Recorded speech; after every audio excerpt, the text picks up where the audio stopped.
Je vais poursuivre la lecture du livre de Lilian Silburn, La Bhakti. Elle examine maintenant la figure de Shiva comme nuit mystique, Shiva indifférencié et ineffable, Shivaratri. Et elle commence par une citation d'Abhinavagupta, le plus grand maître du tantrisme. Lumière de toutes les lumières, ténèbres de toutes les ténèbres, à ces lumières et à ces ténèbres, clarté sans égale, hommage. Shiva renferme les lumières et les ombres dans une clarté incomparable.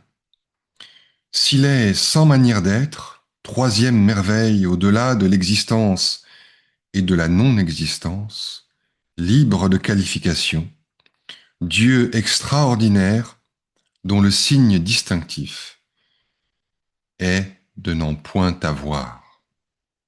On comprend que le mystique accède à l'ineffable nuit, là où il n'est plus question de voyage ni d'étape, selon la belle parole d'Al-Hallaj. Cette nuit, Utpaladeva l'appelle de ses vœux ardents. Que règne souveraine cette indicible nuit de Shiva, dont l'essence radieuse répand son propre éclat. C'est en elle que lune et soleil, ainsi que toutes les autres dualités, pénètrent en se couchant. La nuit de l'indifférenciation, clarté sans ombre du Seigneur qui remplace le jour de l'illusion, n'est qu'un aspect du dénuement qui mène à l'indétermination finale, Nirvikalpa. De la nuit de liesse, nuit comblée de l'ineffable Paramashiva, Dieu, dans laquelle le héros parvenu au terme de son ascension danse avec les Vétales, avec les vampires, avec plutôt les zombies, nous ne saurions rien dire, puisqu'elle défie toute description et qu'aucune notion n'y trouve accès. Par contre, nous pouvons dégager les traits majeurs de la nuit obscure de l'anéantissement, qui est une attitude de l'âme enfoncée dans la vie secrète du soi. Celle-ci progresse dans le silence et la vacuité, à la mystérieuse clarté de la seule lumière de l'amour, sans comprendre, bien que fortifiée par une nourriture cachée et subtile. Quelque chose qu'elle ignore lui fait désirer elle ne sait quoi, sans qu'elle sache comment. D'une manière que je n'ai pas connue, dit Utpala, j'ai acquis le nectar de ton amour, qu'auparavant je ne connaissais pas. Puisse-t-il à présent, de la même manière, me nourrir, ô souverain. Cette nuit s'étend aux diverses facultés qui perdent leur fonctionnement dualiste, nuit de la volonté où le mystique brûle du feu de l'amour avant de jouir de l'illumination. Nuit douloureuse, nous allons le voir, parce que si Shiva se dévoile de temps à autre, il se cache longuement. Nuit de la pensée, car l'amour déverse une connaissance entièrement nouvelle, pleine de saveur et de délicatesse, qui remplace peu à peu la connaissance différenciée et factice des sens et de l'entendement.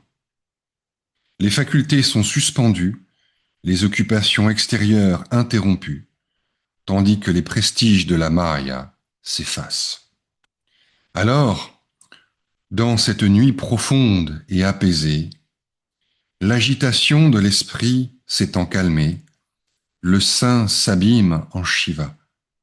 Utpaladeva décrit en quelques mots cette nuit du cœur que Kshe Maharaj assimile à une fusion mutuelle de l'âme en Shiva et de Shiva dans l'âme, Samavesha. L'amant t'adore perpétuellement, Seigneur. dans l'état de la nuit de Shiva, où il n'y a pas le moindre signe de lumière et où l'univers entier est profondément assoupi. Qu'il dorme ou qu'il veille, l'amant connaît le sommeil vigilant, Yoga Nidra, de l'amour qui le mènera jusqu'au Nirvikalpa, l'indifférenciation. Par l'ardeur de la volonté, la pensée est comme endormie, endormie au monde. L'être entier reposant dans la quiétude de l'amour. Et ce sommeil ne concerne pas seulement l'entendement, il s'étend jusqu'au cœur, car de même que l'esprit se dépouille de ses concepts et de ses images en s'absorbant dans l'indifférencié pour ne laisser subsister que la pure conscience sans état, le cœur doit se vider de tout ce qui n'est pas Shiva. Souvenirs, dévotion sensible, délices spirituelles, afin que seul demeure le sentiment nu de Shiva. Telle est, pour le cœur aimant, la véritable ascèse mystique. Si Utpaladeva a surtout recours au symbolisme nocturne, Narayana, comme nous l'avons vu, utilise l'image de la caverne secrète du cœur, lieu de naissance de l'univers, mais aussi de la prise de conscience émerveillée de soi, Chamatkara. De là vient sa nature ambiguë, puisqu'elle est à la fois caverne de l'illusion et caverne de la conscience absolue. Parce que mémoire, volonté, entendement et sens sont obscurcis par l'illusion et ses tendances inconscientes dont il faut les purifier, cette caverne est ténébreuse. Mais c'est celle aussi de la conscience secrète, parce qu'elle n'est pas connue et que la triade de sujet, connaissant, objet et connaissance se dissimule sous la grandeur de l'indifférenciation.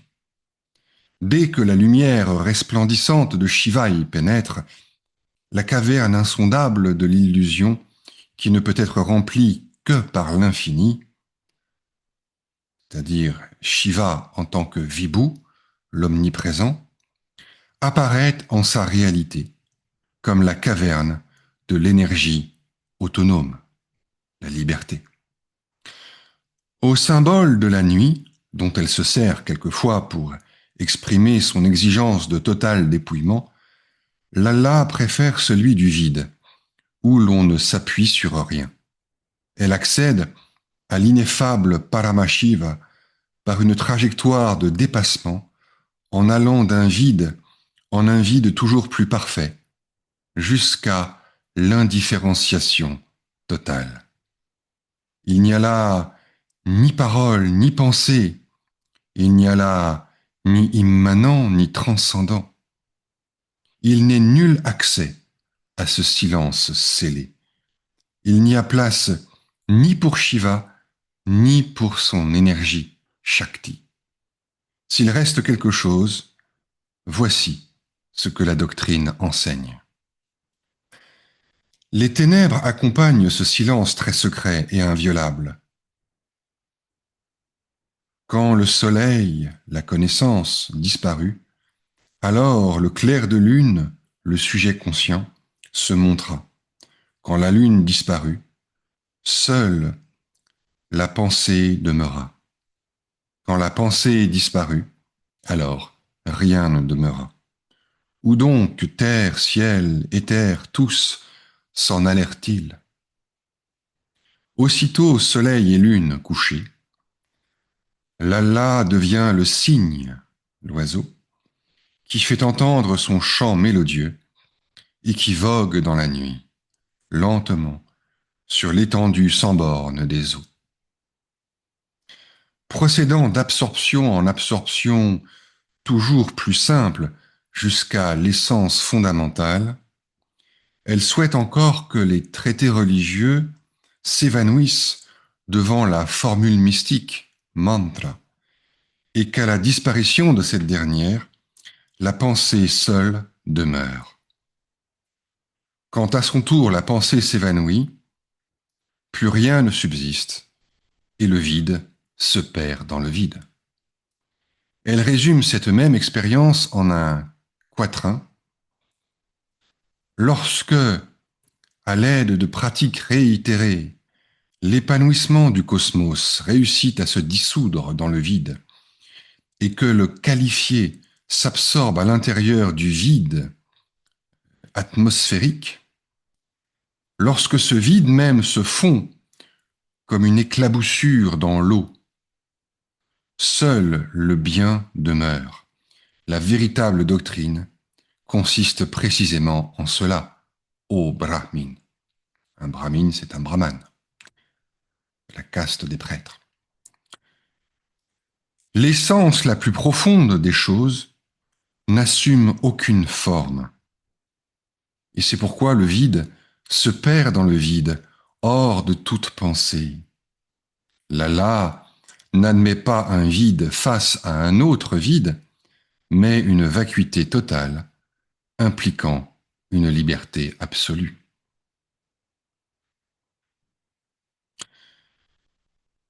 Et Liliane Silburn finit ce paragraphe en ajoutant cette note. A-t-on conscience de cette vacuité? Oui, une conscience indifférenciée, mais en quelque sorte subtilement déterminée, vivante, alerte, bien qu'exempte de conscience à double pôle qui opposerait un vide objectif à un vide subjectif.